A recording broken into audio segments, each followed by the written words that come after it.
Hello everyone, welcome back to my channel. स्क्रिनमा preview video हेरिसक्नु भएको छ र अहिले टिकटकमा यो सँगमा फोटो बिट ट्रान्जेक्सन एकदमै ट्रेन्डिङमा रहेको छ।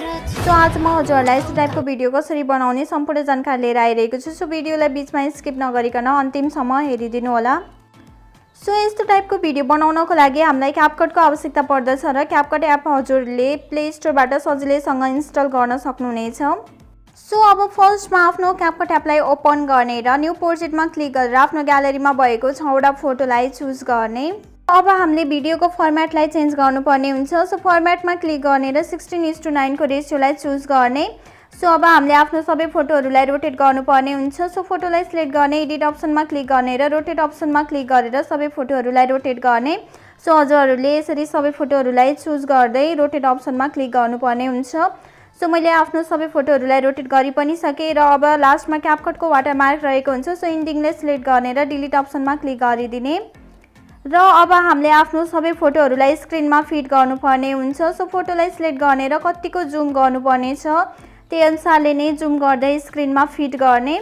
सो मैले आफ्नो सबै फोटोहरूलाई जुम गर्दै स्क्रिनमा फिट गरि पनि सकेँ। हजुरहरूले पनि आफ्नो फोटोहरूलाई सिलेक्ट गर्दै कतिको जुम गर्नुपर्ने छ त्यही अनुसारले नै जुम गर्दै स्क्रिनमा फिट गर्नु होला। र जुम गर्दाखेरिमा हामीले फोटोलाई सिलेक्ट गर्ने र दुईवटा औँलाको सहायताले यसरी तन्काउँदै जुम गर्नुपर्ने हुन्छ। अब हामीले सबै फोटोहरूको ड्युरेसन मिलाउनु पर्ने हुन्छ। सो फर्स्ट फोटोलाई सिलेक्ट गर्ने र फर्स्ट फोटोको ड्युरेसन हामीले 2.7 सेकेन्डको राख्नुपर्ने हुन्छ। त्यस्तै गरेर सेकेन्ड फोटोको ड्युरेसन हामीले 2.1 सेकेन्डको राख्नुपर्ने हुन्छ। त्यस्तै गरेर थर्ड र फोर्थ नम्बरको फोटोको ड्युरेसन हामीले 2 सेकेन्डको राख्नुपर्ने हुन्छ। त्यस्तै गरेर फिफ्थ नम्बरको फोटोको ड्युरेसन हामीले 2.1 सेकेन्डको राख्नुपर्ने हुन्छ र लास्ट फोटोको ड्युरेसन हामीले 1.5 सेकेन्डको राख्नुपर्ने हुन्छ। सो मैले फोटोको ड्युरेसनहरू हजुरहरूलाई स्क्रिनमा पनि दिनेछु। सो हजुरहरूले त्यहाँबाट पनि हेरेर आफ्नो फोटोको ड्युरेसन मिलाउन सक्नुहुनेछ। सो मैले आफ्नो सबै फोटोको ड्युरेसन मिलाइ पनि सकेँ। हजुरहरूले पनि यसरी नै मैले भनेअनुसारले नै फोटोको ड्युरेसनहरू मिलाएर राख्नुहोला। र अब हामीले सबै फोटोहरूमा एनिमेसन लगाउनु पर्ने हुन्छ। सो फोटोलाई सिलेक्ट गर्ने, एनिमेसनमा क्लिक गर्ने, कम्बो अप्सनमा क्लिक गर्ने र फर्स्ट फोटोमा हामीले 22:2 एनिमेसन लगाउनु पर्ने हुन्छ। सो राइट साइडमा स्क्रल गर्ने। सो हजुरहरूले त्यहाँनिर 22:2 एनिमेसन देख्न सक्नुहुनेछ। सो त्यसमा क्लिक गर्ने। त्यस्तै गरेर सेकेन्ड फोटोलाई चुज गर्ने र सेकेन्ड फोटोमा हामीले ओभल एनिमेसनलाई युज गर्नुपर्ने हुन्छ। सो राइट साइडमा स्क्रल गर्नुभयो भने त्यहाँनिर ओभल एनिमेसन देख्न सक्नुहुन्छ। सो त्यसमा क्लिक गर्ने। त्यसै गरेर थर्ड फोटोमा हामीले पेन्डुलम 1 एनिमेसनलाई युज गर्नुपर्ने हुन्छ। त्यसै गरेर फोर्थ नम्बरको फोटोमा हामीले ओभल एनिमेसनलाई युज गर्नुपर्ने हुन्छ। त्यस्तै गरेर फिफ्थ नम्बरको फोटोमा हामीले पेन्डुलम 1 एनिमेसनलाई युज गर्नुपर्ने हुन्छ र लास्ट फोटोमा हामीले ओभल एनिमेसनलाई युज गर्नुपर्ने हुन्छ र लास्टमा टिक अप्सनमा क्लिक गरिदिने। र अब चाहिँ हामीले आफ्नो भिडियोमा इफेक्टलाई युज गर्नुपर्ने हुन्छ। सो भिडियोको स्टार्टिङ पोइन्टमा आउने, इफेक्टमा क्लिक गर्ने, भिडियो इफेक्टमा क्लिक गर्ने।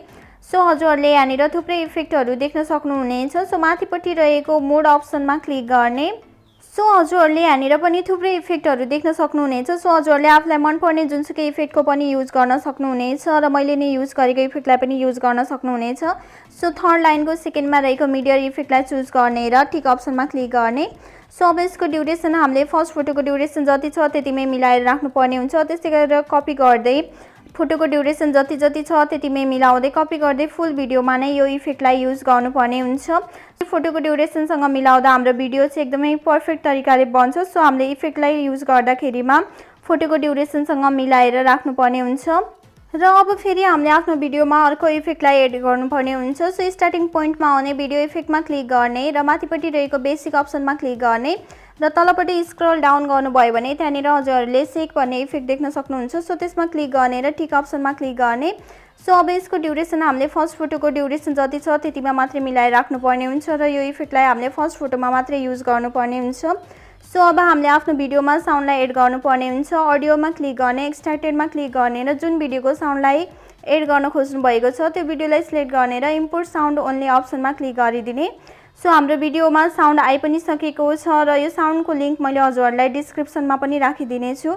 सो हजुरहरूले त्यहाँबाट भिडियोलाई डाउनलोड गरेर आफ्नो भिडियोमा इम्पोर्ट गर्न सक्नुहुनेछ। र अब यो भिडियोलाई हामीले आफ्नो ग्यालेरीमा सेभ गर्नको लागि माथिपट्टि रहेको एरो अप्सनमा क्लिक गर्ने। सो यहाँनिर थोरै टाइम लाग्छ र हाम्रो भिडियो चाहिँ ग्यालेरीमा सेभ हुन्छ र लास्टमा डन अप्सनमा क्लिक गरिदिने। सो यसरी सेभ भएको भिडियोलाई हामीले फेरि न्यू प्रोजेक्टमा क्लिक गरेर यसलाई रोटेट गर्नुपर्ने हुन्छ र यसको फर्मेट पनि चेन्ज गर्नुपर्ने हुन्छ। सो भिडियोलाई अन्तिमसम्म हेर्नु होला। र अब न्यू प्रोजेक्टमा क्लिक गरेर अघि ग्यालरीमा सेभ गरेको भिडियोलाई चुज गर्ने र एड अप्सनमा क्लिक गरिदिने। सो हाम्रो भिडियो चाहिँ यहाँनिर आइसकेको छ र अब हामीले यो भिडियोलाई रोटेट गर्नुपर्ने हुन्छ र फर्मेट चेन्ज गर्नुपर्ने हुन्छ।